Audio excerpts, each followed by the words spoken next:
சென்னையில car race சிறப்பாக நடந்தது நேற்று. ஆனா என்ன பிரச்சனைனா இதுல வந்து ஒண்ணு F4 அப்படின்றது இந்தியாவில முதல் முறை எல்லாம் சொல்றாங்க, நல்ல விஷயம் தான். ஆனா நீங்க எல்லாரும் பார்த்திருப்பீங்க, அந்த இடத்துக்கு வந்து கிட்டத்தட்ட 25 கோடி இன்னைக்கு செலவு செஞ்சிருக்கிறாங்க. அது ரோட சீர்படுத்துறதுக்குன்னு சொல்றது அத்தியாவசியமான ஒரு விஷயம் தான், ஒன்றும் பிரச்சனை இல்லை. ஆனா இப்போ இதுல வந்து யாருக்கு இதனால பிரயோஜனம், இதனால என்ன தாக்கம், இதனால முதலீடுகள் வந்துருமா, இது வந்து எத்தனை முதலீடுகள் இதனால வரப்போகுதுன்றது முக்கியமான கேள்வி. அதோட எல்லாத்துக்கும் மேல கேள்வி என்னன்னா, இதுக்குன்னே கான்ட்ராக்ட் நம்ம வந்து உருவாக்கி, அதுவும் 50 வருஷத்துக்கு மேல நம்ம உருவாக்குற கான்ட்ராக்ட் இருக்கு, சோழாவரம் இருக்கு, அதை விட்டுட்டு இங்கேயே வரணும் அப்படின்றது ஒரு முக்கியமான கேள்வி. நீங்க எல்லாம் டிவியில பார்த்துருப்பீங்க, நேற்று ஒரு அழகான பென்டகன் வடிவத்துல அந்த ட்ராக்கை போட்டு அங்க இருக்கிறவங்க பலரையும் அப்புறப்படுத்தி, குறிப்பா நீங்க பாத்தீங்கன்னா அங்க இருந்த செய்திகளுக்கு எல்லாமே வந்து மறைவு தடுப்பு வச்சிருக்கிறாங்க.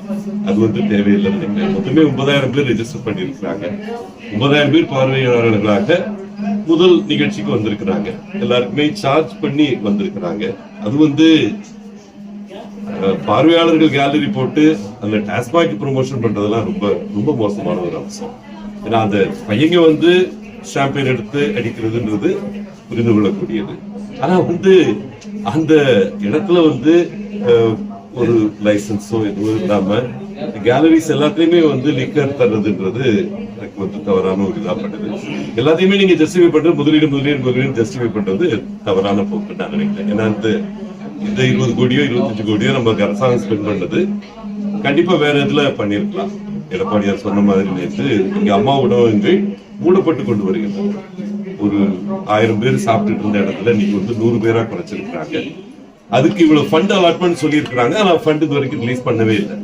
இது வந்து ஒரு சாதாரண மனிதன், தெருவில் போற மனிதன் எப்படி பாப்பான்னு நீங்க யோசிப்பாங்க. ஏன்னா ஒரு பக்கம் நீங்க அவங்களுக்கு கிடைக்கக்கூடிய உணவை காலி பண்றீங்க, 1000 100 ஆக்குறீங்க, இருக்கிற நம்பர்ஸ் குறைக்கிறீங்க.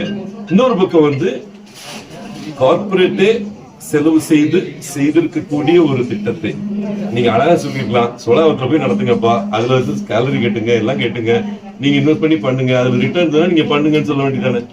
அதுல ரிட்டர்ன்ஸ் இருந்தா எந்த பிரைவேட் செக்டர் இன்வெஸ்ட் பண்ணுவாங்கல்ல. இது வந்து புரியாத விஷயமா? இது வந்து மக்கள் வந்து எதையே எடுத்துக்குவாங்க என்ற மனநிலை வந்திருக்கிற ஒரு விஷயம் நினைக்கிறேன். ஏன்னா அவருக்கு வந்து உதயநிதி கடையில போய் அங்க பிரைஸ் கொடுக்கணும். அவர் வந்து ஒரு பெருமூச்சு விட்டதை பார்த்தேன். ஏன்னா பிரைஸ் வாங்க எல்லாமே வந்து வெளிநாட்டுக்காரங்க. தமிழ்நாடு இந்தியால இருந்து ஒருத்தர் கூட ஜெயிக்கல. இதுல வந்து பாத்தீங்கன்னா எல்லாமே வெளிநாட்டுக்காரங்க. அதுல போய் இவர் வந்து பெருமையா அதை பரிசு கொடுக்கிறது, இது ஒரு வகையில பாத்தீங்கன்னா அந்த சுதந்திர காலத்துல இருந்த ஒரு அடிமை உணர்வு தான் நான் நினைக்கிறேன். இது தேவையில்லாத ஒரு விஷயம். இது வந்து தனியாரை முழுமையா சேர்ந்திருக்கக்கூடிய ஒரு விஷயம். இது வந்து அரசு பணத்தை போய் போடணும்னு அவசியம் கிடையாது. இதனால முதலீடு வந்துடும் சொல்றது வந்து ஒரு அர்த்தமற்ற பேச்சு நான் நினைக்கிறேன். எங்களை பொறுத்த வரைக்கும் எடப்பாடியார் சொல்றது சரியான பேச்சு.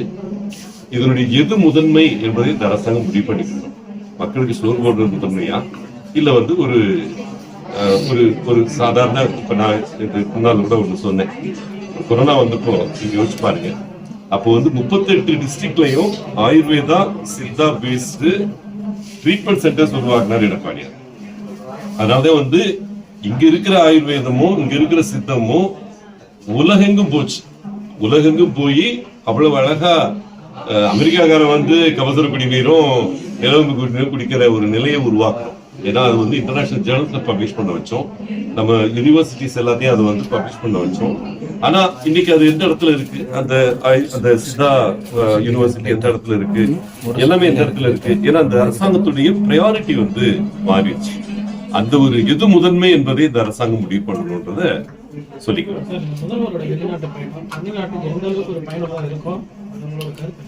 இருக்கணும். நான் வந்து வெளிநாட்டுக்கு போறது, முதலீடு இருப்பதை பத்தி நாங்க எந்த ஒரு நெகட்டிவும் கிடையாது. உங்களுக்கு தெரியும், எடப்பாடியார் போனாரு, பஃபலோ யூனிவர்சிட்டியில MOU போட்டாரு.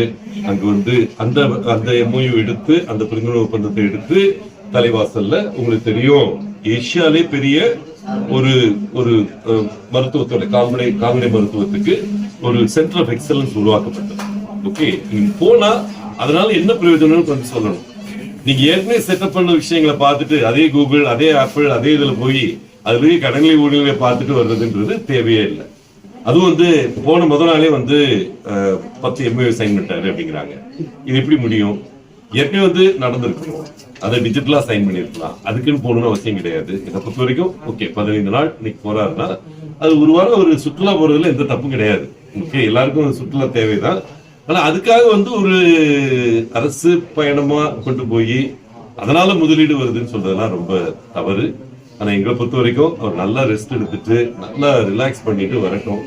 ஏன்னா இங்க வந்து அவர் இல்லாத நேரத்துல அந்த கட்சியில இருக்கிற அமைச்சர்கள் அவங்க எல்லாம் பண்ற அட்ராசிட்டி தாங்க முடியல. அவங்க வந்து திரும்பி வரணும் நல்ல நல்ல விதமா. முதலீடுகள் ஈர்த்து வந்தா ரொம்ப சந்தோஷம். ஏற்கனவே ஈர்த்தா சொல்லப்பட்ட முதலீடுகள் எவ்வளவு வந்திருக்குன்னு ஒரு வெள்ளை அறிக்கை கேட்டிருக்கோம். அதை கொஞ்சம் டிஆர்பி ராஜா அவர்கள் அதை எடுத்து போடணும்னு உங்க மூலமா கேட்டுக்கிறேன். என்னை பொறுத்த வரைக்கும் இதுக்காக நான் ஈர்ப்பதற்காக போயிருக்கேன், போன உடனே முதல் நாள் 6 சைன் பண்ணிட்டேன்றதெல்லாம் கொஞ்சம் பில்டப் தான். அது தேவையற்ற ஒரு இதுதான். நல்லா வந்து ரிலாக்ஸ் பண்ணிட்டு நல்ல ஃபேமிலியோட போயிருக்காங்க. ரிலாக்ஸ் பண்ணிட்டு வரட்டும். வந்து என்ன முதலீடுகள் ஈர்க்கப்பட்டிருக்கின்றத கொஞ்சம் தெளிவா சொல்லணும். ஏற்கனவே சொன்ன முதலீடுகள் எத்தனை இன்னைக்கு திறந்து வச்சிருக்கிறாங்க, எத்தனை வந்து இங்க இருந்து வெளியே போயிருக்கு, இதையும் நம்ம செய்யணும். இங்க இருக்கிற முதலீடுகள் பெரிய அளவு வெளியே போயிட்டு சத்தீஸ்கர்னு ஒரு இடம் இருக்கிறது நம்ம பாதி பேர் தெரியாது. சத்தீஸ்கர் முதல்ல நீங்க வந்து 1500 கோடி முதலீடை ஈர்த்துட்டு போயிட்டேங்கிறாரு. தமிழ்நாட்டுல வந்து ஏன் நம்ம யாருமே எந்த மாநிலங்களுக்கும் போகல, இந்த கேள்வியை நான் முன்ன வைக்கிறேன். ஏன்னா உள்நாட்டு முதலீடு தான் அதிகம். அது இந்தியாவில பாத்தீங்கன்னா குஜராத்ல இருந்து முதலீடுகள் வர்றதோ உத்தராகண்ட்ல இருந்து முதலீடுகள் வர்றதோ மிக மிக முக்கியமான விஷயம். ஏன்னா இங்கிருந்து எவ்வளவு போதோ அதை விட நம்ம வெளியிருந்து ஈர்க்கணும். அந்த ஈர்ப்பு வந்து குறைந்து கொண்டு போகிறதோ என்ற கேள்வியை நான் சார். $1 ட்ரில்லியன் தமிழகத்தோட பொருளாதார அது முடிவு சாத்தியமா சார்? கண்டிப்பா சாத்தியம் தான். இப்ப அம்மா வந்து புரட்சி தலைவி அம்மா அவர்கள் விஷன் 2023 போட்டு அதை வந்து வடிவமைத்தல் எனக்கு ஒரு பங்கு இருந்தது. அந்த விஷன் 2023 என்ன சொன்னாங்கன்னா 2023 அதாவது போன வருஷத்துல வந்து நம்ம வந்து வளர்ந்த நாடுகளுக்கு இணையாக நம்ம கொண்டு போவோம்னு சொன்னாங்க. அம்மா வந்து 1 ட்ரில்லியன் 2 ட்ரில்லியன் புரியாத பாஷையில பேசுறவங்க கிடையாது.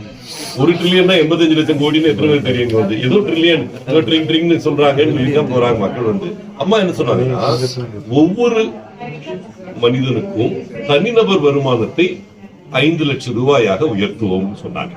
அந்த 5 லட்சம் ரூபாய் நீங்க டிரான்ஸ்லேட் பண்ணி பாத்தீங்கன்னா $1.2 ட்ரில்லியன் வந்துடும். ஓகே, புரியாத ஒரு பாஷையில போட்டு இப்போ தனி மனிதன் தெரியுமா அது $1 ட்ரில்லியன்? நீங்க கேள்வி கேட்கறீங்களே அது என்னது $1 ட்ரில்லியன்? நம்ம வந்து அதை புரியுற மாதிரி கடைசியில இருக்கணும்னு புரியுற மாதிரி சொன்னது அம்மா அவர்கள். அதுக்கு வந்து 55 லட்சம் கோடி முதலீடு வேணும். அந்த 55 லட்சம் கோடி எங்க இருந்து வரும்? இது எல்லாத்தையும் போட்டு பண்ணதுனாலதான் கடந்த 10 ஆண்டுகள் நாங்க ஆட்சியில இருந்த அந்த 10 ஆண்டுகள்ல இந்திய வளர்ச்சியை விட தமிழக வளர்ச்சி விகிதம் அதிகமா இருக்கு.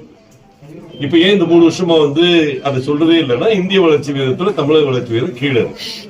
இதை நீங்க பாக்கணும். நீங்க 1 ட்ரில்லியன் வந்துருமா 1 ட்ரில்லியன் வந்துருமான்னு கேட்கறது எளிது. வரும் 1 ட்ரில்லியன் மேலேயே நம்ம வர வைக்க முடியும். அதுக்கு சக்தி இருக்கு தமிழ்நாடு. இத்தனை வருஷம் அதிமுக இருந்து பேஸ் போட்டு போயிருக்கு. அதை நீங்க கரெக்டா பிரயோஜனமா யூஸ் பண்ணீங்கன்னா கண்டிப்பா வந்து 1 ட்ரில்லியனுக்கு மேலேயே வர்றதுக்கு வாய்ப்பு இருக்கு. ஏற்கனவே நம்ம வந்து கிட்டத்தட்ட 56 லட்சம் கோடியில இருக்கிறோம். இன்னைக்கு தேதிக்கு வந்து 56 லட்சம் கோடியில இருந்து 85 லட்சம் கோடின்றது ரொம்ப தூரம் கிடையாது. அந்த வளர்ச்சி விகிதத்தை மேல கொண்டு போயிட்டே இருக்கணும். இந்தியா வளர்றவங்கள நம்ம அதிகமா வளரணும். அப்ப நம்ம என்ன சொல்லுவோம்? இந்தியாவோட வளர்ச்சி என்ஜினே தமிழ்நாடுன்னு சொல்லுவோம். Okay, the growth engine for India is தமிழ்நாடுன்னு சொல்லுவோம். அந்த நிலையை மீண்டும் கொண்டு வரணும். அது கொண்டு வரணும்னா ஏடிஎம்கே மீண்டும் வரணும், இல்லைன்னா வாய்ப்பு. அவங்க வேலையை ஜிஎஸ்டி சொன்னீங்க. இந்த ஆண்டு பாத்தீங்கன்னா 22,000 கோடி வசூலா இருக்கு. ஏற்கனவே நம்ம கிட்ட இருந்து வசூல் பண்ண வரி வந்து சரியா தரதுன்னு சொல்றாங்க. ஆமா, இது எப்படி பாக்குறீங்க இந்த ஆண்டு? எப்ப அவங்க எல்லாம் சரியா தந்துட்டு இருக்காங்க. ஜிஎஸ்டி வந்து ஆட்டோமேட்டிக்கா அந்த பாதிப்புனா நமக்கு வந்துடும்.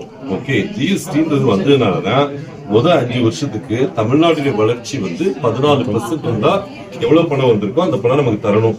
அந்த காம்பன்சேஷன் கொடுக்கறதுக்கு அவங்க ரெடியா தான் இருக்காங்க. அதுக்கு என்ன சர்டிபிகேட் தரணுமோ என்ன தரணுமோ அதை கொடுத்து வாங்கிட்டு வர வேண்டியது இவங்களோட பொறுப்பு. மாநில அரசாங்கத்துடைய பொறுப்பு தான் அது. அந்த பொறுப்பு அவங்க நிறைவேற்றணும்.